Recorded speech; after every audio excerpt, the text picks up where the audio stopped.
Adaptability has always been one of nature's most powerful tools.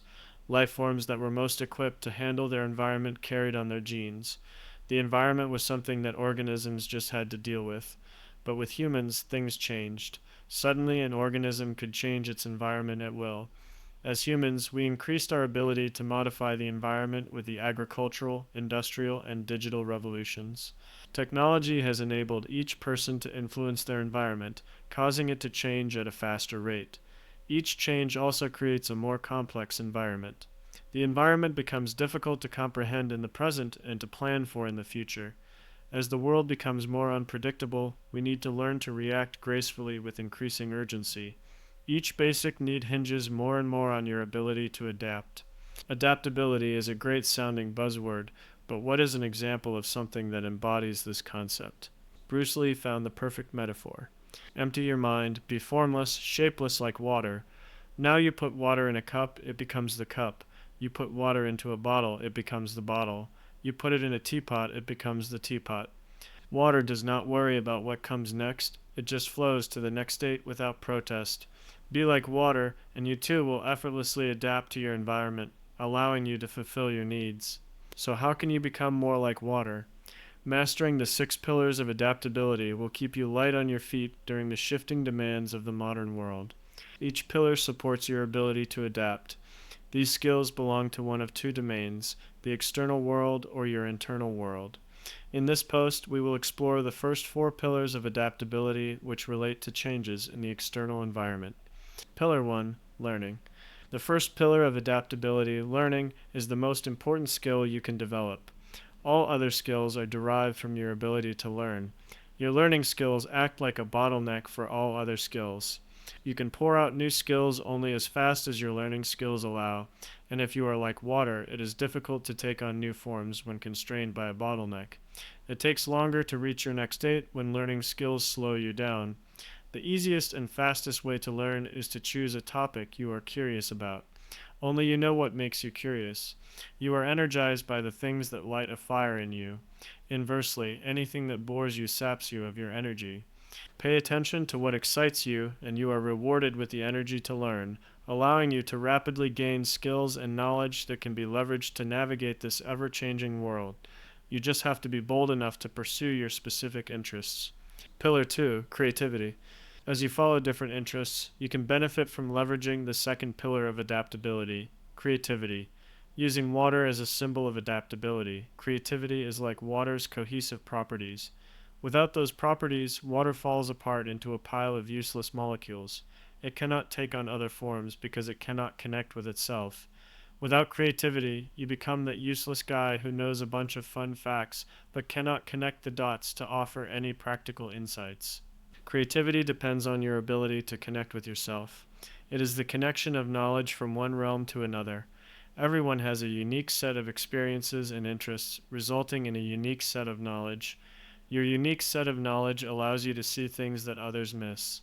In an increasingly complex world, ideas frequently transcend specific sets of expertise. A little bit of knowledge from one field can be applied to a seemingly unrelated field. For example, Gregor Mendel discovered the impact of genes through a botany hobby.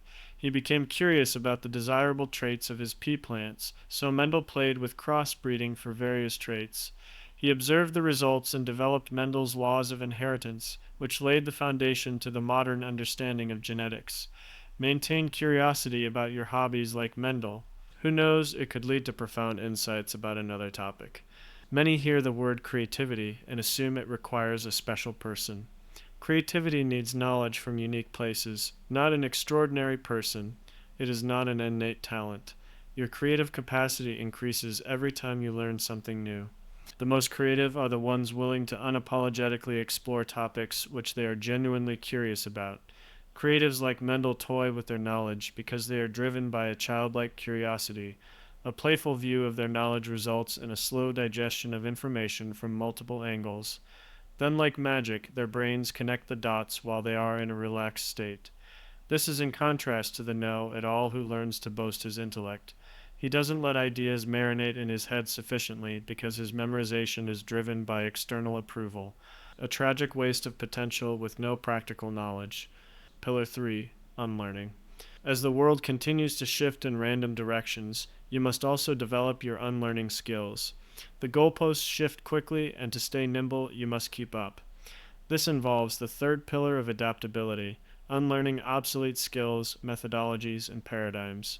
Unlearning is like a filtration system for your water. Sure, you can have unfiltered water, but you risk harming those it contacts. To hedge your risks, it is wise to filter your beliefs from time to time. Think of the caveman that was married to the idea of dragging along his belongings through the dirt. He quickly fell behind the genius that decided to use the bizarre new wheel. Similarly, if you cannot unlearn less effective views, you will fall behind. This applies to all facets of your life. For example, if you are convinced that your aggressive method of communicating works best despite evidence that most find you insufferable, most will view you as a loser. Self-confidence goes a long way, but it must hang in balance with humility. Humility is imperative for unlearning.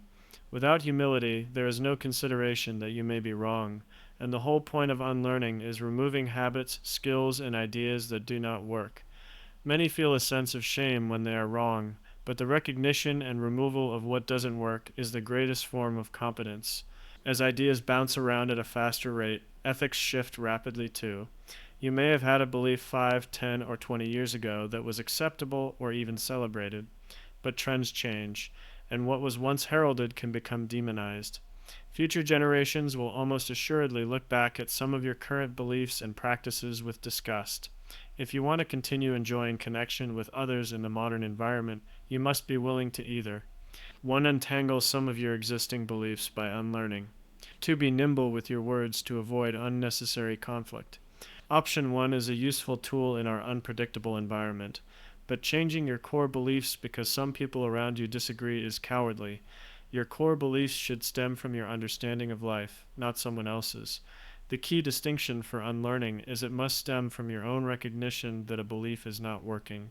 But for those core beliefs which you recognize as truth while others disagree, consider option 2, the fourth pillar of adaptability. Pillar 4, empathy. To some, confrontation is the default when something conflicts with one of their fundamental beliefs. Environments where respectful discussion is encouraged are a great place for confronting ideas, but frequently your environment does not care to hear about your core beliefs. Deep down, very few people care to hear your opinion if it contradicts with their core beliefs. Politics and religion are a few examples of topics that hinge on core beliefs. They can be enlightening to discuss with a group of reasonable friends and family, but openly speaking your mind on such topics often brings unnecessary division and negativity. Since the modern environment is complex and unpredictable, it is difficult to know the impact of a discussion surrounding core beliefs. To hedge your risks, consider assuming such a discussion will bring about division. The fourth pillar of adaptability, empathy, is a powerful default in such an unpredictable environment. Empathy is the ability to put yourself in someone else's shoes. It requires an understanding of where someone is coming from and what they would like to hear from you. We know that people are averse to opposing views through confirmation bias and social media experiments. If you know one of your coworkers holds a fundamental belief that contradicts yours, it is not in anyone's best interest to discuss this topic. He doesn't care to hear an opinion that contradicts a core belief of his, and so you should respect his wishes, even if he brings up the topic himself. Unless this person has demonstrated the curiosity and humility to openly question his core beliefs, an expression of a strong opinion is not an invitation to debate. Rather, it is more likely a reach for validation. All of this requires a high degree of empathy, as it is very easy to discuss a topic with which you feel strongly, and it's even easier to object when somebody says something that contradicts your fundamental beliefs. Before you speak on a polarizing topic, take a split second to consider how those around you might feel about what you have to say. Your audience probably doesn't care to hear it. Using this form of empathy is a great way to stay nimble in the modern environment. If you want to be like water, you must embrace empathy. This pillar is like water's adhesive properties. It allows water to connect with its environment. Without adhesion, water cannot adapt to its surroundings. You too will struggle to adapt to your surroundings if you disconnect yourself from those around you. Conclusions. As the world becomes more complex, we must dedicate more energy to improving our adaptability in order to satisfy our wants and needs. In this post, we discuss the 4 pillars of adaptability that directly pertain to our external environment. Learning is the act of acquiring new knowledge, skills, and habits. The best way to improve your learning skills is by involving yourself in topics and activities that genuinely interest you. Improving your learning skills widens your bottleneck so you can flow to the next state easier. Creativity is the act of making connections between existing domains of knowledge. The easiest way to grow your creativity is to be bold enough to learn about each genuine interest of yours. Becoming more creative allows you to connect the dots between existing beds of knowledge, like water's ability to connect with itself. Unlearning is the act of removing knowledge, skills, and habits that do not serve you and those around you well. It requires both humility and self-awareness to admit that something you previously learned is not effective. Unlearning acts as a filter to provide a fresh stream of abilities. Empathy involves being conscientious of others' wants and needs. One universal need is connection with others. Restraining yourself from engaging in divisive discussion is a great default to avoid unnecessarily disrupting this need in yourself and your colleagues. Incorporating empathy allows you to seamlessly connect with your surroundings like water. When you improve these 4 skills, you are like fresh, clean water. You effortlessly go with the flow and shift with your surroundings, and those surrounding you will find you to be quite palatable. Knowing that we cannot plan for every absurdity in life. What can you do today to make an unpredictable tomorrow easier?